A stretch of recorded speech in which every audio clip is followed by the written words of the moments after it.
Hello viewers, today I was telling about how to add and use multiple Instagram accounts.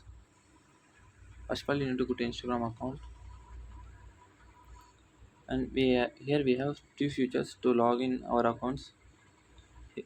First option is here. You need to click on three lines, settings and privacy.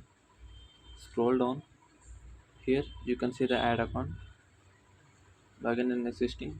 Like this, you can add your account. Another option is also there. I will show you. Here you need to click on Krishna Divine. Here you can see the add account, login with existing. I have already logged in with my account, so as login, clicking on login. So you need to double click on profile like this. You can switch another accounts. You can use multiple accounts up to five. You can use your Instagram accounts.